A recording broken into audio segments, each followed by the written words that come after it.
بادشاہوں کی سب کا فقیر، جسے اس کے بعد آنے والے متعصب مورخین نے بدنام کرنے اور اس کو مجرم ثابت کرنے کے لیے کوئی کسر اٹھا نہیں رکھی، وہ اللہ کا بندہ جس کو اللہ تعالی نے خاص طور سے علم کے لیے ہندوستان بھیجا تھا، یہاں پیدا فرمایا تھا، اور یہاں جتنا کام انہوں نے تعلیم کے میدان میں کیا، جب سے مغل حکومت قائم ہوئی تھی، جو چیز ان کے آباء و اجداد نہیں کر سکے وہ اس اللہ کے بندے نے کی۔ مکرمت خان، جن کا پہلے بھی تذکرہ گزر چکا ہے، انہیں حکم دیا کہ صوبہ احمد آباد میں اس طرح کے مدارس ہیں اور ان کو مزید تعلیمی ترقی دی جائے۔ اور اس زمانے میں مدرسے کا وہ تصور نہیں تھا جو آج ہمارے ذہن میں ابھرتا ہے۔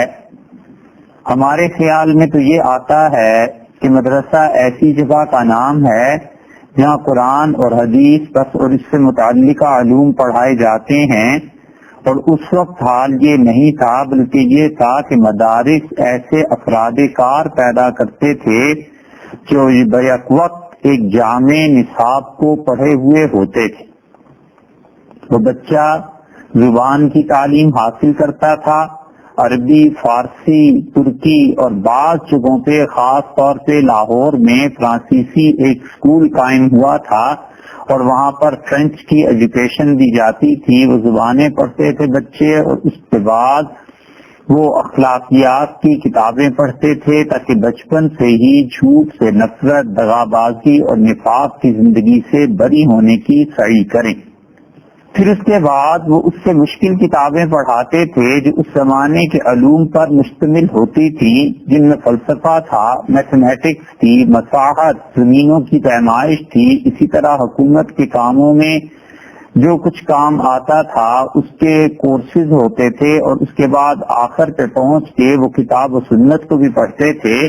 تو اسی میں سے جو اچھے بچے ہوتے تھے، جو ٹاپ کرتے تھے اپنے اپنے مدارس میں، ان کو حکومت لے لیتی تھی اور ان کو پٹواری کے عہدے تھے، تحصیلدار کے عہدے تھے، اور پھر اسی طرح طب کے لیے کچھ لڑکے وہاں سے نکل جاتے تھے، اور ان بچوں کو خاص طور پر حکمت اور طب پڑھائی جاتی تھی۔ کچھ ایسے ہوتے تھے جو میتھمیٹکس میں اچھے ہوتے تھے، اور انہیں اس سلسلے میں تعلیم دی جاتی تھی کہ آگے چل کر انہوں نے عمارات کیسے بنانی ہے۔ انجینئرنگ کے لیے بچے وہاں سے نکال لیتے تھے۔ الغرض ایسا جامع نصاب تھا جو ایسے افراد تیار کرتا تھا جن کی ترقیاں ہوتے ہوتے وہ انتہائی درجے یعنی وزیر اعظم تک پہنچ جاتے تھے، اور انہی سکولز اور مدارس کے بچے پڑھے ہوئے گورنر بن جاتے تھے، انہی کے سیکرٹریز بنتے تھے۔ یہ ایسا نصاب تعلیم تھا جو مسلسل افراد کو پیدا کرتا تھا۔ وقت کے ساتھ ساتھ جب انگریز آئے اور انگریزوں نے کہہ دیا کہ آج کے بعد جو بچہ انگلش نہیں جانتا اسے سرکاری نوکری نہیں ملے گی، تو اس اعلان کے بعد سے پھر علماء نے سوچا کہ دنیا داری کے جتنے علوم ہیں، انگلش پڑھنا اور اس سے متعلقہ چیزوں کو پڑھنا، یہ تو لوگ جانے جو دنیا کے کام کرتے ہیں۔ اس وقت مسلمانوں کی دنیا بھی ڈوب رہی ہے، دین بھی ڈوب رہا ہے، تو کم سے کم اپنے دین کو تو بچا لیں۔ تو انہوں نے خالصتاً دینی علوم کو بچانے کے لیے وہ مدارس قائم کیے جو آج بہت ہی خستہ حالت میں ہم لوگوں کو نظر آتے ہیں، وگرنہ اس سے پہلے یعنی اورنگزیب رحمۃ اللہ علیہ کے دور تک جو مدارس نام کی چیز تھی، مدرسہ نام کی چیز تھی، وہ انسٹیٹیوشنز تھے جہاں پہ بڑے بڑے لوگ پڑھ کر پیدا ہوئے ہیں۔ خود شہزادے انہی جگہوں پر پڑھتے تھے اور اسی سے ان کا خمیر اٹھتا تھا، اور وہ ملکوں کو سنبھالے ہوئے تھے۔ اورنگزیب رحمۃ اللہ علیہ نے ان کے زمانے میں دو طرح کے مدارس یا سکولز تھے۔ ایک تو وہ جو اہل خیر خود چلاتے تھے، شہر والے اللہ کے اچھے بندے چندہ جمع کر کے اپنے بچوں کے لیے بہتر سے بہتر اساتذہ رکھتے تھے، پرائیویٹ ایجوکیشن تھی، اور دوسری طرف گورنمنٹ کی ایجوکیشن تھی۔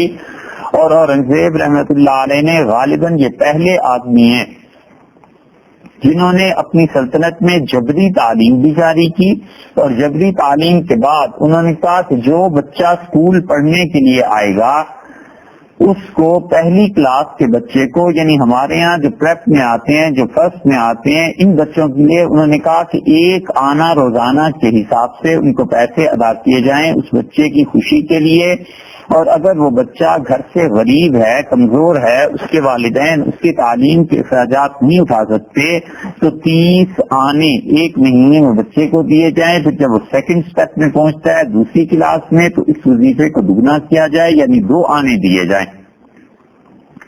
اور جب مزید وہ کتابیں پڑھتا ہے تو ایک خاص درجے میں انہوں نے مقرر کر لیا، انہوں نے کہا 8 آنے اس بچے کو روزانہ دیے جائیں گے۔ نتیجہ اس کا یہ نکلا کہ اورنگزیب رحمۃ اللہ کے اس فرمانے کے بعد سرکاری اور شاہی خزانوں سے پیسے ایک ایک اسکول میں پہنچتے تھے، اور ان کے اپنے مغل بادشاہوں کی طرف سے جو ٹیمیں مقرر تھیں وہ ٹیم جاتی تھیں، چیک کرتی تھیں، اور باقاعدہ ہر مہینے بچوں کے لیے پیسے دیے جاتے تھے، اور اس طرح ہوتے ہوتے یہ سارے ہندوستان میں تعلیم کو انہوں نے عام کیا، اتنا زیادہ کہ ہوتے ہوتے یہ اخراجات کروڑوں تک پہنچ گئے۔ مگر جہانگیر بادشاہ مگر اورنگزیب بادشاہ رحمۃ اللہ علیہ ان کے چیبہ جبی نہیں ہوئے، اتنا تعلیم پر پیسہ خرچ ہوا تو انہوں نے اس پر کوئی اعتراض درکنار خوش ہوتے رہے، اور انہوں نے اسی اثناء میں 2 فرمان جاری کیے، اور وہ 2 فرمان جو تھے وہ کس کے متعلق تھے؟ 2 پروانے جاری کیے، اور 2 پروانے جو انہوں نے دیوبند میں سادات کے ایک خاندان کو بھیجے، اور وہ جو تھے مورث اعلیٰ ان کا نام تھا سید محمد ابراہیم۔ دیوبند کے کئی ایک سادات گھرانے اب تک اسی خاندان سے چلے آتے ہیں، اور سید محمد ابراہیم رحمت اللہ علیہ نے دیوبند کے اطراف و جوانب میں تبلیغ کی اور ہندوؤں کو مسلمان کیا، اور اس عہد میں شاہ عالمگیر رحمت اللہ علیہ کو جب پتا چلا کہ وہ اتنا کچھ کام کر رہے ہیں تو انہوں نے کہا کہ دیوبند میں مدرسہ بنایا جائے، اور عام روش کے مطابق انہوں نے وہاں پر 2 پروانے جاری کیے، جس سے معلوم ہوتا ہے کہ تعلیم میں انہیں کتنی دلچسپی تھی، اور انہوں نے کہا کہ اتنے اور اتنے گاؤں جہاں مدرسے کے لیے وقف کر دیے جائیں، اور پھر اس کے ساتھ ساتھ وہاں پرانے دستور کے مطابق خانقاہ بھی بنی جہاں تذکیر ہوتی تھی، اللہ کی یاد ہوتی تھی، تعلیم کا بھی سلسلہ تھا۔ تو دیوبند میں یہ پہلی شمع تھی علم کی جو 11ویں صدی کے اوائل میں سید محمد ابراہیم رحمت اللہ کے ہاتھ سے روشن ہوئی، اور اس کی مزید تائید شاہی طور پر سلطان اورنگزیب رحمت اللہ علیہ نے کی۔ سید وجیہ الدین، سید محمد صابرین، سید محمد عارف، ان سب کے نام لکھ لکھ کر اورنگزیب رحمت اللہ علیہ نے کہا کہ یہ ساری زمین مدرسے کے لیے وقف کی جاتی ہے۔ پہلا پروانہ غضنفر جو صوبے دار تھے، شاہ جہان آباد کے صوبے دار تھے، انہوں نے اس پر مہر لگائی، اور 27 شوال 26واں سال تھا سلطان عالمگیر رحمت اللہ کا، اور 1093 ہجری میں انہوں نے جاری کیا، اور دوسری مرتبہ عنایات شاہی پھر اٹھی، اور 1097 ہجری میں انہوں نے دوسرا پروانہ جاری کیا، اور انہوں نے اس میں لکھا سلطان اورنگزیب رحمت اللہ علیہ نے کہ اتنے گاؤں جو میں اس مدرسے کے لیے دے رہا ہوں تو اس لیے کہ یہاں طلباء معاش سے مطمئن ہو جائیں اور انہیں کوئی بھی کمائی کی ضرورت پیش نہ آئے، اور سارے اخراجات اس سے پورے کیے جائیں، اور ان بچوں کو پڑھا کر اللہ کا دین پھیلانے کے لیے، اسلام کی اشاعت کے لیے چھوڑ دیا جائے تاکہ یہ جائیں اور جگہ جگہ پہنچ کر تعلیم کو عام کریں۔ دیوبند میں جو مدرسہ جس کے متعلق اب نسبت ہے لوگوں کی، اور دیوبندی مکتبہ فکر جس مدرسے کی نسبت سے کہلاتا ہے، یہ تو بہت بعد میں بنا ہے۔ سب سے پہلے تو علم کی شمع وہاں پر سلطان اورنگزیب رحمت اللہ علیہ نے جاری کی تھی، اور انہوں نے اس چیز کو بنایا تھا۔ پھر اسی طرح دلی میں انہوں نے خاص طور سے جن لوگوں کو انعامات سے نوازنے کی ٹھانی اور دل میں چاہا کہ وہ کریں، ان میں شاہ عبد الرحیم صاحب رحمت اللہ علیہ تھے جو ایک جگہ بیٹھ کر پڑھاتے تھے، اور شاہ عبد الرحیم صاحب رحمت اللہ علیہ بڑے سمجھدار اور بلند پایا عالم دین تھے۔ اور ایسا مدرسہ انہوں نے جاری کیا کہ اس میں سینکڑوں لوگوں نے تعلیم حاصل کی. لیکن شاہ عبد الرحیم صاحب رحمۃ اللہ علیہ نے اورنگزیب عالمگیر رحمۃ اللہ علیہ سے صرف بادشاہ سے بھی تعلق رکھنا پسند نہیں کیا. بہت اللہ نے طبیعت میں ان کی بے نیازی پیدا کی تھی اور اللہ پر بھروسہ اور توکل اور خدا کے ساتھ تعلق کا یہ نتیجہ نکلا کہ شاہ عبد الرحیم صاحب رحمۃ اللہ علیہ کو اللہ نے بیٹا دیا اور وہ بیٹا ان کا شاہ ولی اللہ محدث دہلوی رحمۃ اللہ علیہ تھے. پھر اس کے بعد اورنگزیب رحمۃ اللہ علیہ کے بعد محمد شاہ رنگیلا جو تھا اس نے وہاں پر زمین وقف کی اور اسے جب پتا چلا کہ مدینہ منورہ سے ایک لڑکا پڑھ کر آیا ہے تو اس نے وہ مدرسہ قائم کیا. شاید اللہ کے ہاں اس کی ساری خطاؤں اس کے سارے گناہوں کے ساتھ ساتھ یہ نیکی بڑے وزن کی قرار دی جائے اور شاید اللہ اسے اس نیکی کی وجہ سے اپنی رحمت اور مغفرت سے نوازے کہ اس آدمی نے شاہ ولی اللہ رحمۃ اللہ کے لیے اتنا بڑا قطع زمین دے دیا کہ وہاں پر پھر شاہ ولی اللہ رحمۃ اللہ علیہ نے خود بیٹھ کر پڑھایا.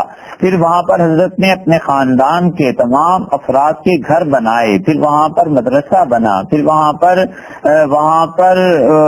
پر خانقاہ قائم ہوئی. وہاں شاہ عبدالعزیز صاحب محدث دہلوی رحمۃ اللہ علیہ 60-70 برس تک بیٹھ کر قرآن کریم پڑھاتے رہے.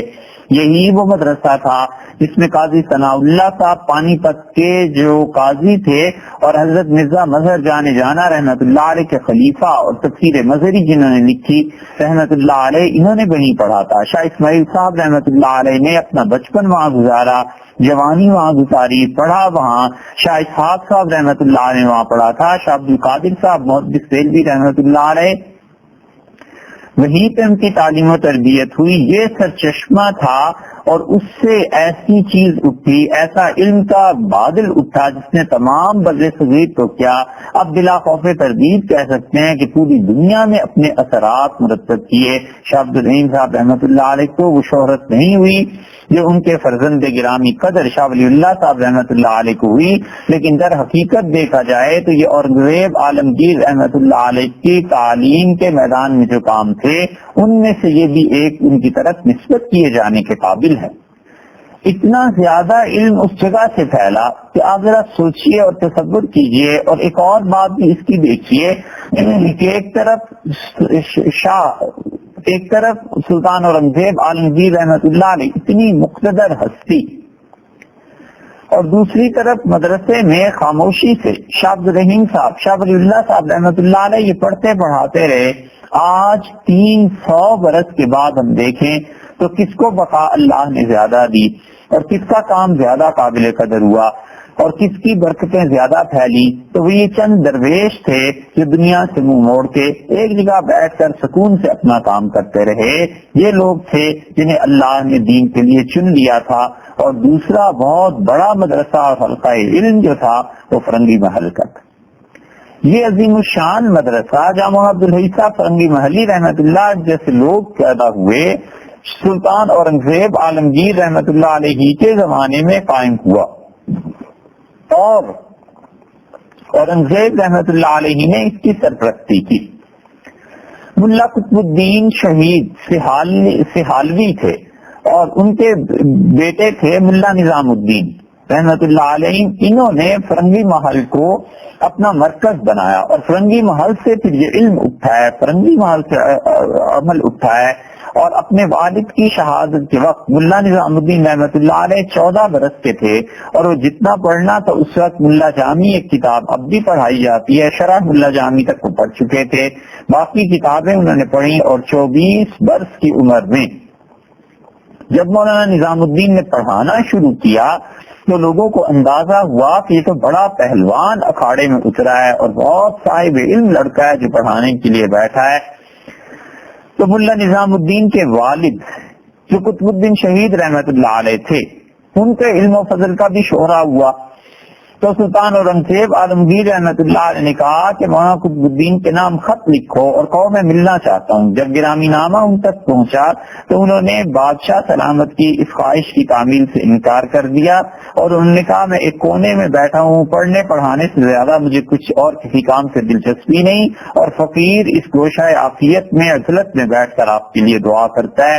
سلطان اورنگزیب رحمۃ اللہ علیہ باوجود خواہش کے ان سے نہیں مل سکے.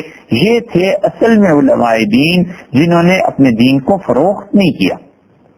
اور حکومت پہلے تو ہمیشہ لگاتی ہے قیمت، اور جو جس قیمت پہ بک جائے، اور جب وہ سمجھ جاتے ہیں کہ یہ شخص قیمت سے بکنے والا نہیں ہے تو پھر دوسرے درجے میں وہ اوبلائش کرتے ہیں کہ کسی طرح ان لوگوں پر احسانات کیے جائیں، اور ان احسانات میں دب کے شرم و حیا سے یہ حکومت کی مخالفت نہ کریں.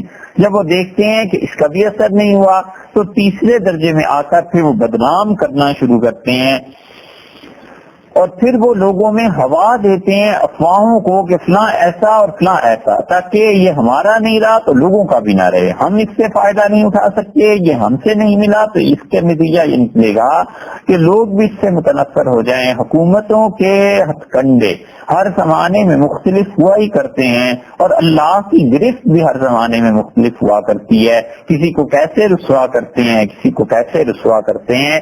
اللہ کا جو انتقام ہے وہ نازل ہوتا ہے، لیکن سمجھنے والے اسے سمجھتے ہیں اور بے سمجھوں کو کچھ عقل نہیں آتی. تو ملا نظام الدین رحمت اللہ علیہ کے علم کا شہرہ ہوا، اور اس حلقہ درس نے اتنی وسعت اختیار کی کہ جو بچے وہاں سے پڑھ کر نکلے انہوں نے اپنے اپنے الگ حلقے قائم کر لیے. ملا قطب الدین یہ رہتے تھے اصل میں سہالی ایک قصبہ تھا، وہاں پر انصاریوں اور عثمانیوں میں زمین کے کچھ معاملات میں جھگڑا ہوا، اور 1691 عیسوی میں کچھ عثمانیوں نے ملا صاحب کو شہید کر دیا. ملا صاحب کے بڑے گرامی قدر فرزند تھے اور وہ بڑے صاحب علم تھے، مولانا محمد سعید سہالوی. تو مولانا محمد سعید سہالوی رحمت اللہ علیہ نے دلی روانگی ہوئی اور سلطان اورنگزیب رحمت اللہ علیہ کی خدمت میں حاضر ہو کر انہوں نے شکایت کی کہ اس طرح ہم پر ظلم ہوا ہے. تو سلطان اورنگزیب رحمت اللہ علیہ نے تحقیقات کا بھی حکم دیا اور فرنگی محل کا پورا علاقہ انہیں دے دیا اور فرمایا کہ یہ پورا علاقہ آپ لوگ رکھیے اور علم کے لیے کام کیجیے. یہ وہی جگہ ہے جہاں سے یہ ملا نظام الدین کا درس نظامی اٹھا. یہ درس نظامی پھر آہستہ آہستہ ہوتے ہوتے سارے ہندوستان نے قبول کیا، اور وہی درس نظامی تھا جس کی ابتدائی شکل میں لوگوں نے اتنے علوم پڑھے. وہی درس نظامی اب سمٹتا سکڑتا اتنا رہ گیا ہے جتنا ہمارے مدارس میں پڑھایا جاتا ہے، ورنہ اصل درس نظامی میں طب بھی شامل تھا. اصل درس نظامی میں اگر آپ اس زمانے کا درس نظامی اٹھا کر دیکھیں تو انہوں نے فلسفہ بھی اس میں رکھا تھا. اس اصل درس نظامی میں مساحت کی، زمینوں کی پیمائش تھی، اور میتھمیٹکس تھی، اور اس کے ساتھ جیومیٹری تھی. اس کے ساتھ ساتھ حیرت کی بات یہ ہے کہ موسیقی بھی تھی. اصل جو ملا نظام الدین رحمت اللہ علیہ نے صاحب مرتب کیا تھا یہ سب چیزیں تھیں. سلطان اورنگزیب رحمت اللہ علیہ کی یہ دونوں یادگار فرنگی محل اور پھر اس کا اثر جو درس نظامی آج تک جو درس نظامی پڑھتے پڑھاتے ہیں، اگر قیامت میں خدا انہیں انعام اور اجر سے نوازے گا تو جو اس کے بانی اور مؤسس سے ملا نظام الدین اور جس کے لیے زمین اور پیسہ خرچ کیا سلطان اورنگزیب رحمت اللہ علیہ نے، تو کیا وجہ ہے وہ کیوں محروم رہ جائیں گے؟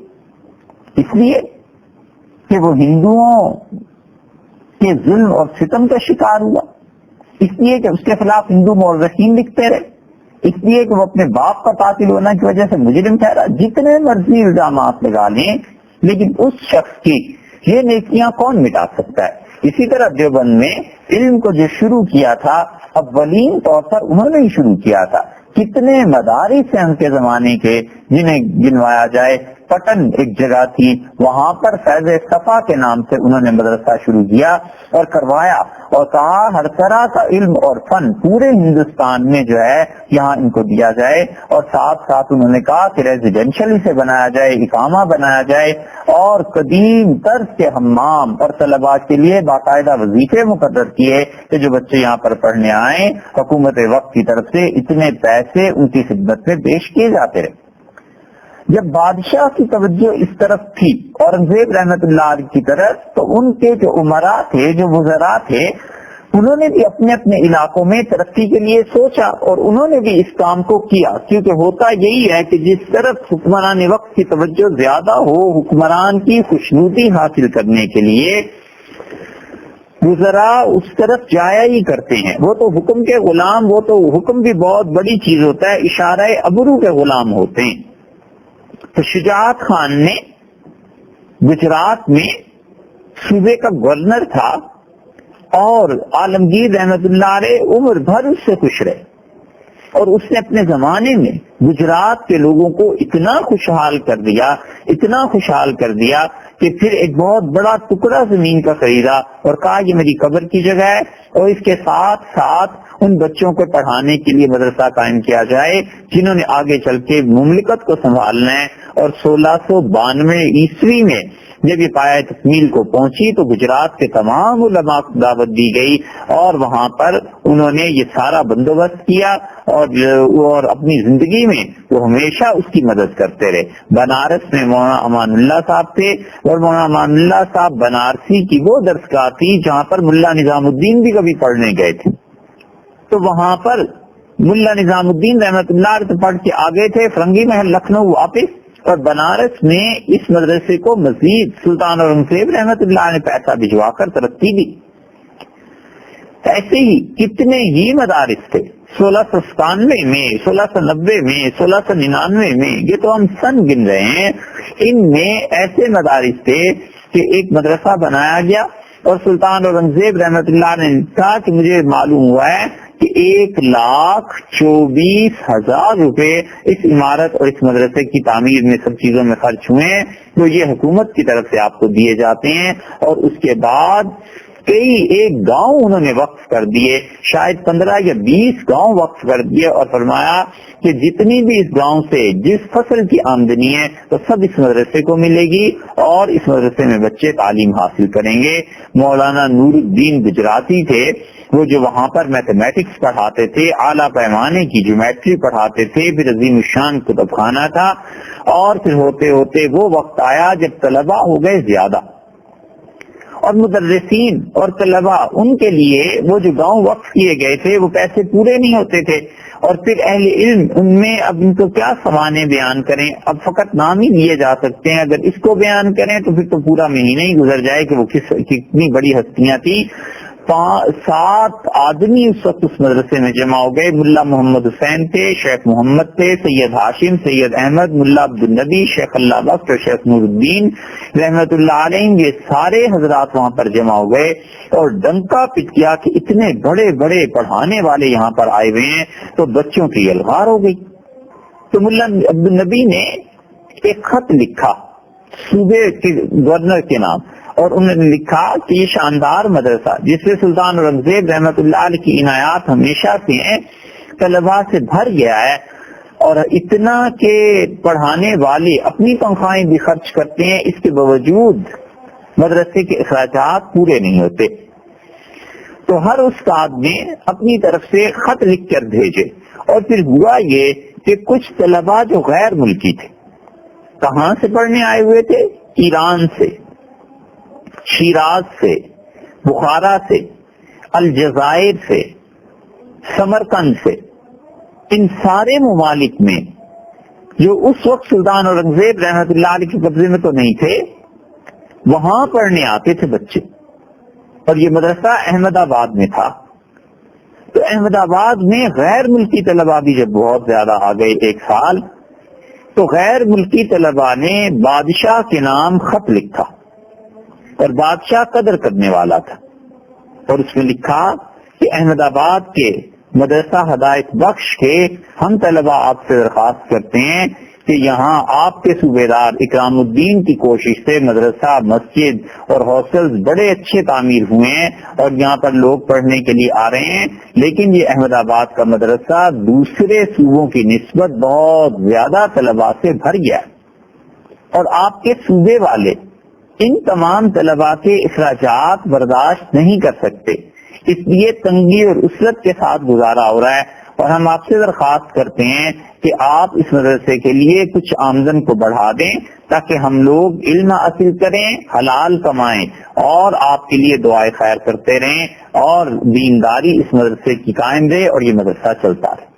مرات احمدی میں آتا ہے کہ اورنگزیب رحمت اللہ علیہ کو جب یہ درخواست ملی تو تحقیق کرائی، معلوم ہوا کہ 2 گاؤں اگر مزید بڑھا دیے جائیں تو وہاں سے غلہ آتا رہے گا اور اس مدرسے کا کام چلتا رہے گا، اورنگزیب رحمت اللہ علیہ نے اپنے قلم اور دست مبارک سے لکھا کہ 3 گاؤں مزید اس مدرسے کے لیے وقف کیے جاتے ہیں، اور اس کے لیے یہ فرمایا کہ جو بھی بچے آتے ہیں پڑھنے کے لیے اور مدرسے کے اخراجات کے لیے ان 3 گاؤں کے علاوہ 2 روپے روزانہ مدرسے بھیج دیا کریں۔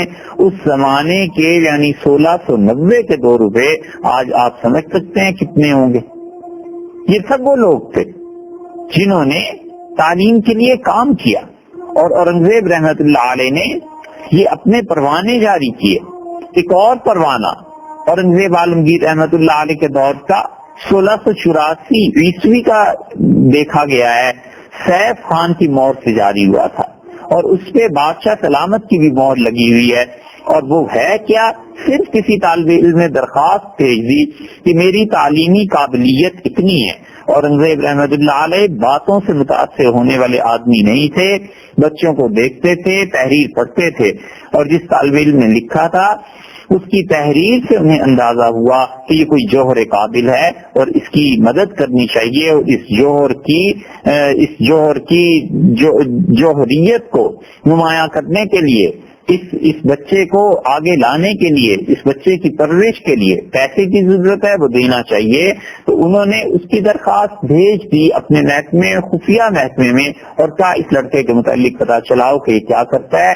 رپورٹ یہ آئی کہ دن رات کتابیں پڑھنے اور انہما کے علم کے علاوہ کچھ نہیں، اور ذریعہ معاش بھی کچھ نہیں ہے۔ تو آپ جان سکتے ہیں پھر سلطان نے کیا کیا۔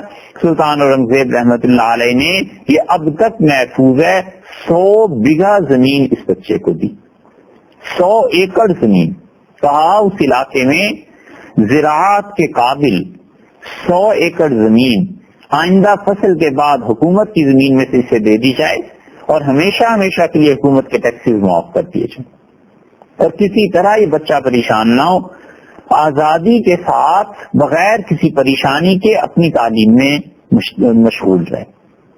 یہ تھا دل، یہ تھا وہ فقیر جو بادشاہوں کی صف میں تھا، یہ وہ بادشاہ تھا جو فقیروں کی صف میں آ گیا تھا۔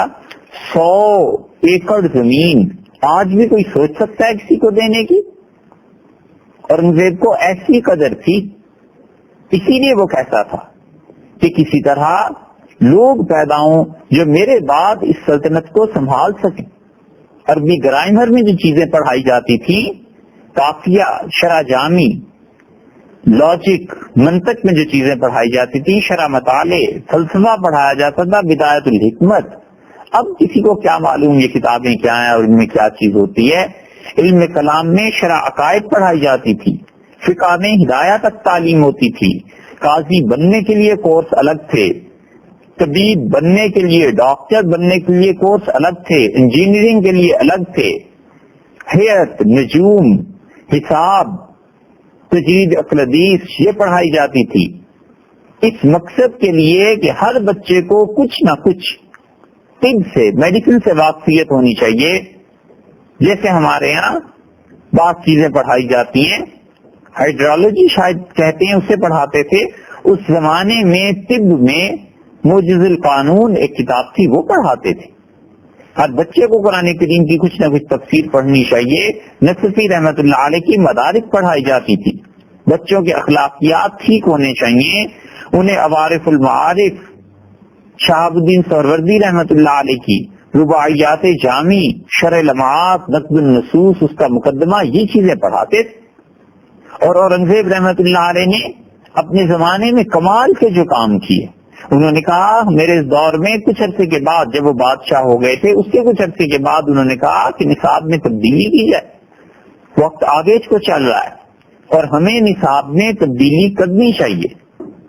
اور چونکہ ان کو انہوں نے دیکھ رکھا تھا کہ کس طرح دھرمشالوں میں اور کس طرح پاٹشالوں میں اور مذہبی مدرسوں میں اور مٹھ، ان میں لے جا کر مسلمان بچوں کی مٹھ ماری جاتی ہے، وہاں جا کر انہیں برہمنیت کی تعلیم دی جاتی ہے، اور کپیوں میں بٹھا کر اسلام کے خلاف براہمن انہیں پڑھاتے ہیں، وہ یہ دیکھ چکے تھے اور ان ساری چیزوں پر ان کی نظر تھی، اس لیے جو کچھ پڑھایا جاتا تھا جہاں بھی وہ کہتے تھے وہ کتابیں مجھے دکھاتے رہا کرو تاکہ پتہ چلے قوم کے بچے پڑھ کیا رہے ہیں. اور انہیں اہتمام اس بات کا رہا اور بار بار کہا کہ میرے دور میں تمام وہ مٹھ مار دیے جائیں، ختم کر دیے جائیں جہاں پر مسلمان بچوں کو برہمن بنایا جاتا ہے. بنیادی یہی وجہ ہے کہ وہ کہتے ہیں ہندوؤں کے خلاف تھے، ہندوؤں کے ساتھ انہوں نے جو کچھ اچھے سلوک کیے وہ تو ابھی بات جاری ہے، انشاءاللہ وہ بھی عرض کریں گے آپ سے. سلطان اورنگزیب رحمۃ اللہ علیہ کو اس کا بہت خیال تھا کہ کہیں بھی کوئی چیز مسلمانوں کے عقیدے کے خلاف مسلمان بچوں کو نہ پڑھائی جائے. حتیٰ کہ محب اللہ الہ آبادی کا رسالہ تصویہ بعض مدارس میں جاری کیا گیا اور الہ آباد کے جو مدارس تھے وہاں بچوں کو پڑھایا گیا.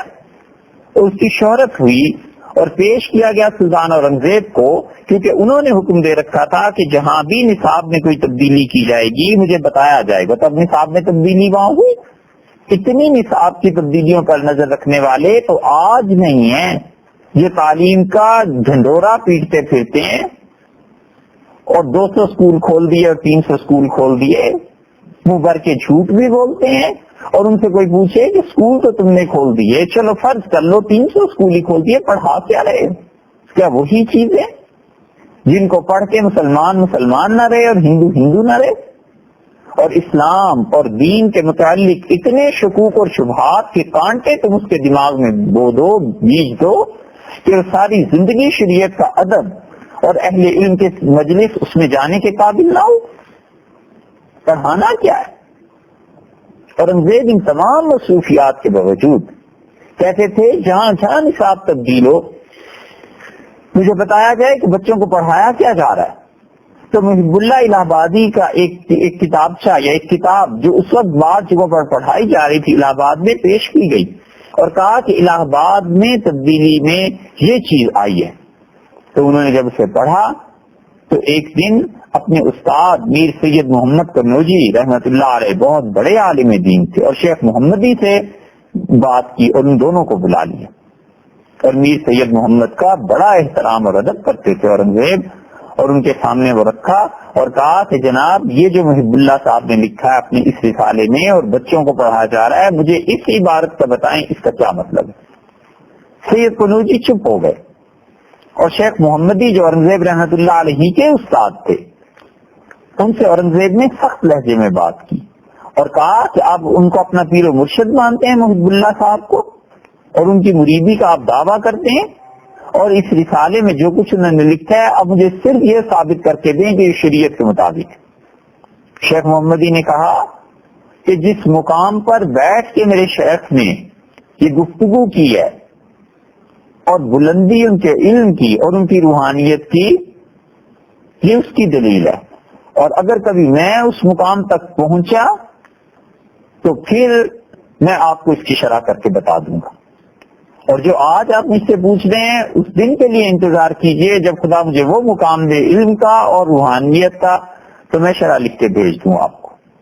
اورنگزیب رحمت اللہ علیہ نے غصے میں یہ کہہ دیا کہ یہ رسالہ تو جلا دینے کے قابل ہے اور اسے آپ قوم کو پڑھانے چلیں آپ کا شیخ. بس شیخ جو تھے محمدی وہ استاد تھے، وہ اٹھ کھڑے ہوئے اور انہوں نے کہا کہ اگر میرے شیخ کی اس کتاب کو جلانے کا فیصلہ آپ نے کر لیا ہے تو مجھ فقیر کے گھر سے کہیں زیادہ آگ آپ کے شاہی مطبخ باورچی خانے میں موجود ہے، وہاں لے جا کر ڈال دیجیے. اورنگزیب رحمت اللہ علیہ اتنا کڑا جواب سن کر چپ ہو گئے، کچھ نہیں کہا. بس بعد میں یہ لکھ دیا کہ الہ آباد میں اس رسالے کی تعلیم پر پابندی لگائی جاتی ہے. ایسے بڑے لوگ تھے، اسی لیے علماء کی کثرت تھی. قاضی بہت بڑے بڑے تھے اور اورنگزیب رحمت اللہ علیہ نے اپنے زمانے کے قاضیوں اور علماء کی قدر کی اور انہیں بتایا کہ کس طرح یہاں پر ملک میں نظام چلے گا اگر اس کے ورثاء کچھ بھی قابل ہوتے. اور اورنگزیب رحمت اللہ علیہ کی جو پالیسیز تھیں اور جو کچھ وہ کہہ کے گیا تھا ان باتوں کو کچھ بھی سمجھنے والے ہوتے تو وہ حالت نہ ہوتی جو بعد میں مسلمانوں کی ہوئی. اس پر یہ الزام کہ وہ اپنے باپ کا نافرمان اور ہندوؤں کے ساتھ بڑا ظلم کرنے والا، اور اس سے بھی نیچے اتر کر جن لوگوں نے اس کے زمانے میں فقہ جعفریہ پر عمل کرنا شروع کیا ان پر بھی ظلم کرنے والا، یہ وہ الزامات ہیں جو وہی شخص لگا سکتا ہے جو یا تو پہلے درجے کا جاہل ہے، اس نے اس دور کی تاریخ کو نہیں پڑھا، اور یا پھر سب کچھ پڑھ کے اللہ کی گرفت کا خوف نہیں ہے، مرنے کے بعد جواب دینے کا احساس نہیں۔ شاہ جہان کی وفات سے پہلے اس کے تینوں بیٹوں نے بغاوت کر دی، دو بیٹوں نے۔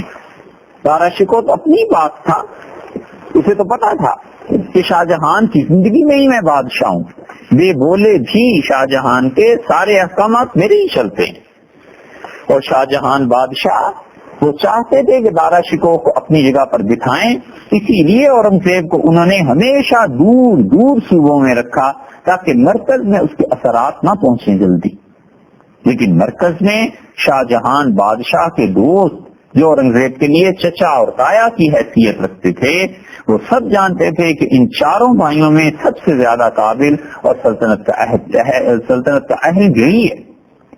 مراد اور شجاع دونوں نے بغاوت کر دی، حتیٰ کہ اپنے نام کا سکہ جاری کر دیا۔ دارا شکوہ باپ کے منع کرنے کے باوجود بھائیوں کے خلاف اٹھ کھڑا ہوا تاکہ ٹکرائے۔ اکیلا لے دے کہ ایک اورنگزیب نظر آتا ہے، اس نے کہا جب تک حضرت زندہ ہیں ہم میں سے کسی کے لیے مناسب نہیں ہے کہ وہ حکمرانی کا دعویٰ کرے۔ یہ تو اس تیزی سے حالات بدلے کہ دوسرا راستہ اختیار کرنا پڑا۔ جنوری 1658 کے قریب انہوں نے یہ پورا پروگرام بنایا اور اعلیٰ عہدیداروں سے وہ ملے، اور اورنگزیب نے کہا کہ ہندوستان ڈوبتا ہے پورا، اگر دارا شکوہ کو حکمرانی ملتی ہے تو پھر اس کے بعد برہمنوں کی اور ہندوؤں کی حکمرانیاں قائم ہوں گی، اور پھر اس کے بعد کوئی بات باقی نہیں رہے گا۔ اور شاہ جہان کے جو دوست تھے جو ان کے لیے چچا کے درجے میں تھے، انہوں نے 30,000 فوج مہیا کی اور کہا کہ آپ انہیں ساتھ رکھیں اور آپ روانہ ہوں۔ 5 فروری 1658 کو وہ روانہ ہوئے، اور مراد اور شجاع کی فوجیں جب ملی اور جو کچھ بھی ہوا وہ اس سے پہلے عرض کیا جا چکا ہے۔ اور اورنگزیب کی فوج میں اس وقت انگریز شامل ہو گئے تھے۔ اورنگزیب رحمت اللہ علیہ نے مذہب کی بنا پر نہیں، لوگوں کی صلاحیتوں کی بنیاد پر انہیں اپنی فوج میں بھرتی کیا تھا۔ اورنگزیب اگر متعصب ہوتا اور اتنے تنگ ذہن کا ہوتا تو اس کی فوج میں راجپوت تھے، مرہٹے تھے، سکھ، ہندو، حتیٰ کہ انگریز تھے۔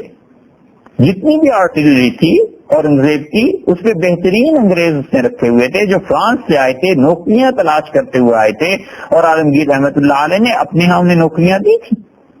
شاہ جہان بادشاہ نے فوج بھیجی کہ اورنگزیب کو ختم کر دیا جائے۔ 6,000 فوجی شاہ جہان کے مارے گئے، اور اورنگزیب اگر چاہتے تو اس سے بھی زیادہ کچھ ہو سکتا تھا۔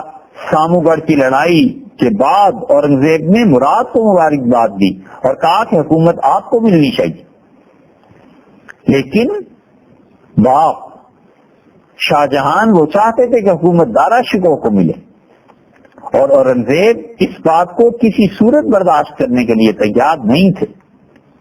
اور جب محاصرہ ہوا ہے قلعے کا تو 3 دن تک قلعے کا دروازہ اورنگزیب نے بند کر دیا، اور اس نے پانی اندر لے جانے والے لوگوں کو منع کر دیا کہ قلعے کے اندر کوئی پانی نہیں جائے گا، اور پانی کی جو لائنز باہر سے جا رہی تھی اس نے توڑ دی، اور 3 دن کے بعد آخر فوج قلعے میں داخل ہو گئی۔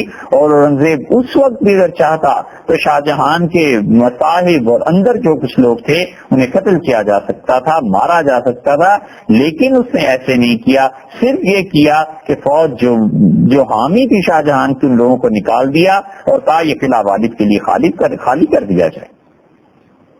شہزادی جہاں آرا بہن ہونے کے ناطے اورنگزیب کے پاس آئیں اور انہوں نے کہا کہ آپ نے والد کی حکم کے خلاف ورزی کی۔ انہوں نے کہا ایسی بات نہیں، حکومت دارا شکوہ کو مل جاتی اگر ہم یہ نہ کرتے۔ اور پھر بہن نے یہ تجویز دی کہ والد اس پہ راضی ہیں کہ ساری سلطنت کو 4 حصوں میں تقسیم کر دیں اور ہر کوئی اپنا اپنا حصہ لے لے، اور باپ ہونے کے ناطے 4 لڑکوں کا حق ہونا چاہیے۔ لیکن اورنگزیب رحمت اللہ علیہ نے اس تجویز کو قبول نہیں کیا. اسے ان کی غلطی کوئی کہے تو ہم اس پر یہ نہیں کہتے کہ وہ معصوم تھا. انبیاء علیہ الصلوۃ والسلام معصوم ہوا کرتے ہیں, غلطیاں ہوتی ہیں سب سے. اورنگزیب رحمت اللہ علیہ نے یہ غلطی کی, کوئی کہے تو کہے, ہم کہتے ہیں بالکل غلطی نہیں کی. اورنگزیب نے کیوں آخر اس پیشکش کو قبول نہیں کیا؟ مراد کو, اپنے بھائی کو 233 گھوڑے, اتنا بڑا اسٹرگل دے دیا, 20 لاکھ روپے پیش کیے بھائی کو, بڑا بھائی تھا مراد, اور انہوں نے کہا کہ یہ سب آپ کا ہے. اور مراد نے جب یہ چیزیں قبضے میں کر لی تو اس نے کہا کہ اچھا, اس کا مطلب یہ ہے کہ اس چھوٹے بھائی کے پاس تو بہت کچھ ہے, اس سے تو سب چیزیں ہتھیار لینی چاہیے.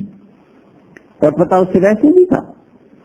تو اورنگزیب نے یہ بات قبول اس لیے نہیں کی کہ وہ کہتے تھے کہ مملکت 4 حصوں میں منقسم ہو جائے, پھر چاروں بھائی آپس میں لڑیں, اور دارا شکوہ کو جتنی حکومت ملے گی وہاں پر ہندوؤں کا راج ہو جائے گا. اس نے کہا میں اس کے حق میں نہیں ہوں. پھر کیا رہ گیا تھا؟ مراد نے پوری تجویز آخر پر یہ طے کر لی کہ اورنگزیب کو مروا دیا جائے چھوٹے بھائی کو, اور حکومت مجھے مل جائے. بس پھر جس کا ہاتھ چلنا تھا. اورنگزیب نے اس کے سارے ہتھیار واپس لے لیے اور مراد کو کھانے پہ بلایا اور ہتھیار ان سے رکھوا کے کہا کہ بھائی کو یہاں بند کر دو. اس گھر میں نظر بندی کر دی, نظر بندی شاہجہان کی بھی ہوئی, نظر بندی بھائی کی بھی ہوئی, اور بڑا تحمل اور تدبیر سے کام لیتا رہا. گوالیار کے قلعے میں 3 سال تک ہر طرح کی سہولتیں اس نے بھائی کو دی تھی مراد کو. اور 4 دسمبر 1661 میں 2 اس کے مراد کے اپنے غلاموں نے سے مار دیا, اور یہ قصور بھی اورنگزیب کے ذمہ ہے کہ اس کے غلاموں نے سے مار دیا. اب کہنے والے اگر کہیں کہ یہ اورنگزیب کی سازش تھی تو آخر کس بنیاد سے رہی اورنگزیب کی سازش تھی؟ اسے پتا تھا کہ بھائی کو اگر آزادانہ ملک میں حرکت کی اجازت دے دی تو یہ ان لوگوں کے ساتھ جا کر ملے گا جو حکومت کو کمزور کریں گے. اور بادشاہ تھا تو اسے حق نہیں پہنچتا تھا کہ اپنی حکومت کو وہ محفوظ کرنے کے طریقے سوچے. شجاع نے فوج منظم کری اور الہ آباد تک آ گیا, اور 1659 جنوری 1659 میں اورنگزیب کی فوجوں نے اس کے غلبہ حاصل کیا, اور 1660 میں وہ بھاگ نکلا اور برما اراکان جا کر پناہ اس نے لے لی, اور وہاں وہیں کے لوگوں نے اسے مار دیا. اورنگزیب نے تو نہیں مارا. 50 برس تقریباً اس نے حکومت کی, اور جب وہ اپنے عہدے پہ آیا ہے اس سے 10 سال پہلے تو وہ مختلف صوبوں کا گورنر آیا, تو 60 سال اس شخص نے حکومت کی ہے. تو بھائیوں نے, مراد اور شجاع نے اس کو ہٹانے کی کوشش کی, تو مراد کو اس کے غلاموں نے مار دیا, شجاع بھاگ گیا اور وہاں جا کے مارا گیا. پھر اس سے بات اور نظام اٹھتا ہے, آگے بڑھتی ہے بات, اور کہتے ہیں کہ اورنگزیب نے بھائیوں کو مارا بھی. کس بھائی کو مارا؟ دارا شکوہ کو. اکیلا اورنگزیب مارنے والا نہیں تھا, وہ بھی آ جائے گا قصہ. اور شاہجہان بادشاہ کو تو انہوں نے صرف نظر بند کر دیا, مرنا تو اپنی موت سے تھا.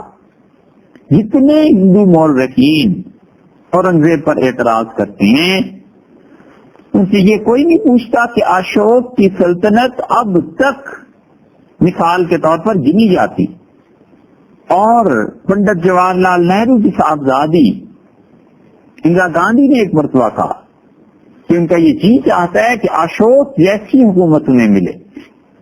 بر صغیر تو کیا, اشوک کی حکومت آسٹریلیا تک قائم تھی, اور یہ ہندوؤں کی تاریخ میں نہیں لکھا. کوئی اس کا انکار کر سکتا ہے کہ لکھا ہے کہ اشوک نے اپنے 99 بھائیوں کو قتل کر دیا تھا, اور 1.25 بھائی سب سے چھوٹا تس جس کا نام تھا اسے چھوڑ دیا تھا, اور تس کے متعلق جب اسے شبہ ہوا کہ یہ میری حکومت پر قبضہ کر لے گا تو اس نے اسے بھی مروا دیا. اشوک پھر بھی اچھا, اور فرض کر لو اورنگزیب نے 3 بھائیوں کو مروا دیا تو پھر بھی برا.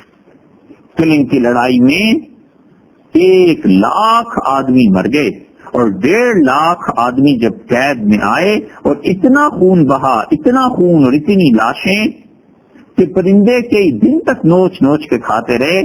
تب جا کر اشوک کو خیال آیا کہ یہ چیزیں اچھی نہیں. مٹھوں میں بدھ عبادت کرتے تھے, اور بدھ مت کے پیروکار نہ کسی کے لینے میں نہ دینے میں، ان سب کے قتل کا حکم اشوک نے نہیں دیا؟ کیا اشوک کی یہ کردار کی غلطی اور کمزوری تاریخ چھپا سکتی ہے کہ جب وہ خواتین میں گئے تو کسی نے انہیں کہہ دیا کہ اس کی صورت اچھی نہیں، تو 500 عورتوں کو انہوں نے جلوا دیا؟ اسی وجہ سے پھر اس کا لقب پڑا کہ چاند شوق یعنی ظالم اشوک۔ اور وہ مقامات جہاں پر لوگوں کو تکالیف دی جاتی تھی، جن کی دیکھ بھال خود اشوک کیا کرتے تھے، ان کے متعلق کیا کہتے ہیں؟ 7 سال کا بچہ بھکشو، اس نے اشوک کو بدھ مت میں داخل کیا، اور اس بھکشو 7 سال کے بچے کے کہنے پر اس نے کتنے برہمنوں کو قتل کرا دیا تھا؟ یہ تاریخ چھپا سکتی ہے؟ اور ان سارے کاموں کے باوجود Ashok the great king, emperor اتنی بڑی اس کے لیے ایسی القاب، دھما شوق، کیوں اس کا نام پڑا؟ اس لیے کہ ایکسٹریمسٹ تھا۔ چانڈ اشوک کیوں نام پڑا؟ اس لیے کہ خون ریز تھا۔ کام اشوک کیوں اس کو لوگ کہتے تھے؟ اس لیے کہ وہ اپنی جنس کی تسکین کے لیے بہت سی چیزیں کرتا تھا۔ تاریخ اگر اسی طرح دیکھنی ہے تو پھر اورنگزیب اس کے مقابلے میں کیا اس نے کیا ہے؟ اشوک نے بھی اس سے بہت کچھ کیا تھا، اس کو کچھ نہیں کہتے۔ اور پھر اس سے بھی کم تر درجے کی چیز یہ کہنا کہ اس کے زمانے میں جو لوگ فقہ جعفریہ پر عمل کرتے تھے اورنگزیب ان کا بھی دشمن ہو گیا تھا، اتنا بڑا جھوٹ ہے کہ اس جھوٹ کو کیا کہیں۔ اتنا متقی انسان تھا کہ یہ تو جب ہم اس کی وصیت آپ کے سامنے رکھیں گے تو آپ کو اندازہ ہوگا کہ وہ اہل تشریع کی کتنی ادب، عزت اور احترام کرتا تھا۔ ایک شرعی مسئلے میں سلطان اورنگزیب رحمت اللہ نے اپنی وصیت میں لکھا کہ چونکہ علماء اہل تشریع اس بات کو نہیں مانتے لہذا یہ بات نہ کی جائے۔ تقویٰ کی انتہا تھی جو اس آدمی نے وہ جملہ لکھا، وہ وصیت کے متعلق عرض کریں۔ تعلق تھا، اور سب جانتے ہیں کہ بادشاہوں کو جو کھانا پیش کیا جاتا ہے وہ کتنے مراحل سے گزر کر پھر دیا جاتا ہے کہ کہیں کسی نے زہر نہ ملا دیا ہو۔ اب تو ایسے زہر ملتے نہیں، اس لیے کہ اب جسموں کو نہیں روحوں کو مارا کرتے ہیں، اب اخلاقیات کو تباہ کیا کرتے ہیں۔ اس زمانے میں بادشاہوں کو زہر دینے کچھ اتنے مشکل نہیں تھے، اور آخری آدمی جو اورنگزیب رحمت اللہ علیہ کا کھانا چیک کرتا تھا اور جانچ کے بعد ان کے سامنے رکھا جاتا تھا، وہ آپ کو معلوم ہے سارے مورخین کہتے ہیں کہ نعمت خان عالی تھا، اور نعمت خان عالی اہل تشریع کے رہنماؤں میں سے تھا، اور اورنگزیب رحمت اللہ علیہ نے کبھی اسے الگ نہیں کیا نعمت خان کو۔ کہاں گیا وہ تعصب جس کا الزام لوگ اورنگزیب پہ لگاتے ہیں؟ اگر وہ متعصب ہوتا یا اس کے مقابلے میں نعمت خان متعصب ہوتا تو کوئی ایک تو غالب آتا، یا تو اورنگزیب نعمت خان کو نکال دیتا کہ چونکہ تمہارا تعلق اہل تشریع سے لہذا تم جاؤ، یا نعمت خان کسی دن تو زہر کھانے میں ملا دیتا کہ تم اہل سنت میں سے تم ہٹو۔ اصل بات یہ ہے کہ لوگ خود تنگ نظری کا شکار ہیں، اور جب کوئی شخص تنگ نظری کا شکار ہوتا ہے تو وہ پھر چیزوں کو ویسے دیکھتا ہے جیسے وہ خود ہے، ایسے نہیں دیکھتا جیسے چیزیں خود ہیں۔ بڑی اچھی بات کسی نے کہی، اس نے کہا we see things as we are not as they are۔ چیزیں جو ہم دیکھتے ہیں تو ہم ویسے دیکھتے ہیں جیسے ہم خود ہیں، ایسے نہیں دیکھتے جیسی کہ چیزیں اصل میں اپنی حقیقت کے اعتبار سے ہیں۔ اسی لیے اکابر دعا کرتے تھے اور کہتے تھے اللہم ارنا الاشیاء کما ہی، اللہ ہمیں چیزیں وہ دکھا جو ان کی حقیقت ہے۔ آدمی اپنی آنکھوں پر پٹی باندھ لے تو پھر اندھا ہے کیا نظر آئے گا، اور کسی رنگ کا چشمہ چڑھا لے تو چیزیں ویسے ہی نظر آئیں گی جس رنگ کا چشمہ چڑھایا ہوا ہے۔ چشمے کو اتار کر چیزوں کو ان کی اصل صورت حال کو دیکھنا چاہیے، اصل شکل میں انہیں دیکھنا چاہیے۔ نعمت خان عالی میں بھی ایسا تعصب نہیں تھا، اور جو سلطان اورنگزیب رحمت اللہ نے بھی تعصب نہیں تھا۔ حد اس کی یہ ہے کہ اورنگزیب رحمت اللہ علیہ کو جن لوگوں پر بڑا اعتماد تھا، ظفر خان کا بیٹا کامدار خان تھا، اور کامگار خان کی شادی ہوئی تو بڑا خوش تھا وہ. تو کامگار خان بہت بھولا بھالا سیدھا سادہ جوان تھا. تو شادی پہ ظاہر ہے کہ طبی طور پر شرم اور حیا تھی اس میں. تو شرم و حیا کی وجہ سے نعمت خان عالی جو اورنگزیب رحمت اللہ علیہ کے کھانا کھلانے کے لیے آخری مرتبہ چیک کرتے تھے، نعمت خان نے مذاق میں کہا کہ کامگار خان تمہاری کیا شادی ہوئی، جیسے تم عورت ویسے تمہاری بیوی عورت. تو زبردست کا کہا پڑا. سارے اس کے دوست ہنسے اور وہ اس جملے پہ اتنا شرمندہ ہوا کہ اس نے شادی کے 2-4 دن کے بعد درخواست لکھی اورنگزیب رحمت اللہ علیہ کو اور کہا کہ آپ مجھ پہ اور میرے والد پر بڑا اعتماد کرتے ہیں اور آپ ہماری شادی میں آئے، اور نعمت خان عالی نے وہاں پر ہمارا یہ مذاق اڑایا ہے، اسے سخت سزا دی جائے، یا تو اس کی زبان کھینچ دی جائے یا اسے قتل کر دیا جائے. اورنگزیب رحمت اللہ علیہ نے اس درخواست میں جو جواب لکھا ہے اس سے اندازہ ہوتا ہے کہ وہ شخص کتنا زیادہ متحمل مزاج اور کتنا قدروں کو محفوظ رکھنے والا تھا. اب تک تاریخ میں وہ خط محفوظ فارسی میں ہے، کیا پڑھیں اس کو، اس کا ترجمہ کر دیتے ہیں. اورنگزیب رحمت اللہ علیہ نے کہا کہ کامگار خان بیٹے، اگر ہم نعمت خان عالی کو سزا دیں تو اس میں ہماری بھی ذلت ہے تمہاری بھی ذلت ہے. یہ سیدھا سادہ خاندانی خدمت گزار لوگوں میں سے ہے اور قدیم سے چلا آتا ہے، اور اتنی سادگی ہے کہ بے عزت کرنے میں، ذلیل کرنے میں نہ مجھے کبھی چھوڑتا ہے نہ تمہیں چھوڑتا ہے، اور کئی مرتبہ لوگوں کے سامنے میرا مذاق اڑاتا ہے. اور پھر میں نے سوچا کہ اگر اس کا انعام بڑھا دیا جائے اور تنخواہ بڑھا دی جائے تو ممکن ہے کہ اس کی اصلاح ہو جائے اور آئندہ ایسے نہ کرے. اور پھر میں نے تنخواہ بڑھائی، لیکن اب بھی جب بھی موقع پاتا ہے میرا مذاق اڑا دیتا ہے، اور مجھے امید نہیں لگتی کہ یہ مرتے دم تک اپنی اس بری عادت کو ٹھیک کرے گا. تو میں صبر کرتا ہوں، تم بھی صبر کرو، اور نعمت خان عالی کی زبان یہ گلا کاٹ دینا میرے لیے ممکن نہیں. کون بادشاہ ہے جو اپنی رائے کی مخالفت برداشت کرے؟ رائے کی مخالفت برداشت نہیں کرتے بادشاہ سلامت. کہاں یہ کہ کوئی خاندانی خدمت گزار ہو بڑا، اور وہ بادشاہ کا جو روب ادب احترام کرنا چاہیے وہ نہ کرے تو اسے برداشت کر لے. یہ اورنگزیب جی کا دل گردہ تھا اور اس کا جگر تھا. پوری تاریخ میں کہیں یہ ملتا ہے. اور اورنگزیب جی کیا غزنوی سے لے کر اور آخری دور تک ہندو بدنام کرتے ہیں اور کہتے ہیں کہ مسلمانوں نے مندروں کو لوٹ لیا، مندروں کا پیسہ لے کے بھاگ گئے. ہم چیلنج کر کے کہتے ہیں کہ مسلمانوں کی پوری تاریخ غوری اور غزنوی سے لے کے اورنگزیب اور اس کے بعد کے دور تک کوئی ایک دور آپ ایسا بتا دیجئے کہ مندروں کو لوٹنے کے لیے ان بادشاہوں نے کوئی محکمہ قائم کر دیا ہو کہ مندروں کو لوٹو. اور اس کے مقابلے میں 12ویں صدی میں کشمیر میں برٹش کی حکومت تھی یا نہیں؟ وہ ہندو نہیں تھا اور اس نے مندروں کو لوٹنے کا محکمہ قائم نہیں کیا تھا. پورا محکمہ اس بات پر لگ گیا، وزیر اس بات کے لیے مقرر ہو گئے کہ براہمنوں کے پاس جا کر انہیں مارو اور مندروں کو لوٹ کر جس قدر مال و دولت تمہارے ہاتھ آتا ہے آدھی رقم تم ان لٹیرے سپاہیوں میں تقسیم کر دو اور آدھی خود لے لو. یہ تو انہوں نے محکمے قائم کیے تھے، مسلمانوں نے کب قائم کیے؟ اورنگزیب رحمت اللہ علیہ نے ہندوؤں کی مخالفت کی اور متھرا اور بنارس کے مندروں کو نیست و نابود کرا دیا. ہم کہتے ہیں گولکنڈا میں اورنگزیب رحمت اللہ علیہ نے شاہی مسجد کو بھی تو نیست و نابود کرا دیا تھا. انہوں نے کیوں اس مسجد کو تباہ کرنے کا حکم دیا؟ جو الزام اور جو حقیقت متھرا اور بنارس میں مندروں کی تھی وہی اس مسجد کی ہو گئی تھی. تینوں جگہ مغلوں کے خلاف بیٹھ کے سازشیں تیار کی جاتی تھی اور تینوں جگہ حکومت کے خلاف باغی جمع ہو جاتے تھے. سلطان نے کہا ان تینوں اڈوں کو ختم کرو، ان کی کوئی حیثیت نہیں رہی.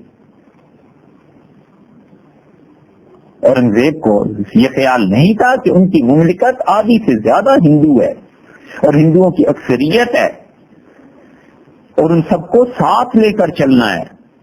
آپ اندازہ کیجئے جو ہندوؤں کی رواداری میں 1659 عیسوی میں حکم دے کہ آئندہ سے میرے ملک میں جو سکے چلیں گے اس پہ لا الہ الا اللہ نہ لکھا جائے. اس آدمی میں تعصب کہاں سے آ گیا تھا؟ عرض کیا گیا کہ قدیم سے لا الہ الا اللہ مسلمانوں کے سکے پر چلا آتا ہے. تو ارشاد ہوا کہ سکے ہندو اور مسلمان ہمارے ملک میں دونوں استعمال کرتے ہیں، ایسے سکے بنائے جائیں جو کسی بھی مذہب کی نمائندگی نہ کرتے ہوں. یہ ہے وہ متعصب اورنگزیب، یہ ہندوؤں کا دشمن تھا. اورنگزیب رحمت اللہ علیہ نے سکے کو بدل دی. شاہ جہان بادشاہ انہوں نے حکم دیا کہ شراب میرے ملک میں بند کی جائے، کوئی چیز نہیں ہو سکی. اورنگزیب رحمت اللہ علیہ نے محکمہ قائم کر دیا اور انہوں نے کہا کہ شراب کہیں پکڑی گئی تو سخت سزا دی جائے. اور راجپوت انہوں نے تبدیل کیا، حتیٰ کہ جس راجپوت کو انہوں نے تبدیل کیا معلوم ہوا کہ اس علاقے کے مفتی صاحب وہ بھی شراب کے کاروبار میں، مفتی کو بھی وہی سزا دی اور ہندو راجپوت کو بھی وہی سزا دی. اپنی وفات سے صرف 5 برس پہلے 1702 میں راجہ مان سنگھ راٹھور اور دوسرے عہدیدار ان سب کے عہدوں میں کمی کر دی اور فرمایا کہ شراب پیتے ہو. اور ایک جگہ پتا چلا ہندوستان میں ایسی جگہ ہے جہاں پر حافظ شیرازی کے شعر پڑھ پڑھ کے لوگ شراب پیتے ہیں. تو فرمایا حافظ شیرازی رحمت اللہ علیہ کے دیوان وہاں سے نکال دیے جائیں، پورے شہر میں ضبط کر لیے جائیں اور لوگوں کو اجازت نہ دی جائے کہ وہ اس شاعری کو شراب کے لیے استعمال کریں. یہ تو اورنگزیبی کا قصہ ہے کہ انہیں بتایا گیا کہ جو انگریز ہمارے ملک میں مختلف عہدوں پر ہیں وہ شراب پیتے ہیں. تو اورنگزیب نے کہا ان سب کے مکانات شہر سے باہر بساؤ اور وہاں انہیں پینے کی اجازت دو. اور اورنگزیب رحمت اللہ علیہ نے جو بہت برے کام کیے، ان برے کاموں میں سے ایک یہ تھا کہ جب وہ بادشاہ بنے تو انہوں نے کہا ملک میں جتنی بھی رقاصائیں پائی جاتی ہیں، جو خواتین یہ پیشے کرتی ہیں، ان کے لیے میں 2 ہی چیزوں کو کہہ سکتا ہوں، یا تو وہ شادی کر لیں اور شادی حکومت کے نمائندوں کے سامنے ہو تاکہ آئندہ سے یہ کوٹھے اور یہ جگہ بند کر دی جائیں، اور یا پھر میں یہ کر سکتا ہوں کہ میری سلطنت کو چھوڑ دیں، ہندوستان سے نکل جائیں. یہ برا کام تھا جو اس نے کیا. آزادی کے نام پہ جو یہ چاہتے ہیں کہ ساری فحاشی اور شراب عام ہو، انہیں یہ کام کب اچھے لگتے تھے؟ کیوں نہ اورنگزیب کو بدنام کرتے. اور اورنگزیب رحمت اللہ علیہ نے کہا کہ میں کسی صورت ہندو عورتوں کو ستی کرنے کی اجازت نہیں دوں گا کہ اپنے شوہر کے ساتھ اس کی ارتھی میں جلتے مر جائیں. انہوں نے پابندی لگا دی. بھنگ کی کاشت ہوتی تھی، پابندی لگ گئی. جوئے پہ پابندی لگ گئی. محرم اس کا جلوس ایک ایسا وقت آ گیا تھا جب احمد آباد میں لوگ خوشی کے طور پر منانے لگے تھے کہ سیدنا حسین رضی اللہ عنہ کی اللہ تعالیٰ کے حضور حاضری ہوئی، لہذا خوش ہو جاؤ. وہ ایک اور فرقہ تھا، انہوں نے 1664 میں حکم دیا کہ محرم کی تقریبات پر وہاں پابندی لگا دی جائے، اور 1700 میں محرم منانے کی وجہ سے احمد آباد کے حاکم کو انہوں نے اس کے منصب سے نیچے گرا دیا. 3500 فوجیوں پہ مقرر تھا، پہلے 3000 پر لے آئے. یہ تھی اورنگزیب کی جرم کی داستان کہ اس شخص نے کہا کہ محرم سوگ اور محرم اس کے لیے ہے کہ انسان اللہ کی عبادت کرے اور تم اس کو خوشی کا منصب بنا رہے ہو. یہ تھا اس شخص کا جرم.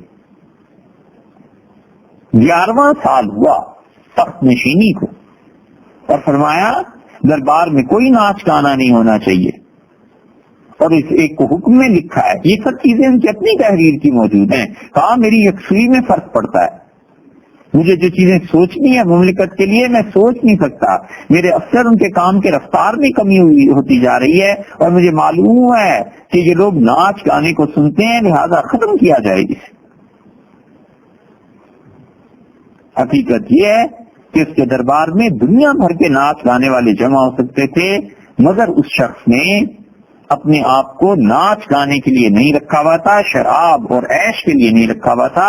وہ چاہتا تھا کہ ایک قوم پیدا ہو، اور وہ چاہتا تھا کہ جو سلطنت آباؤ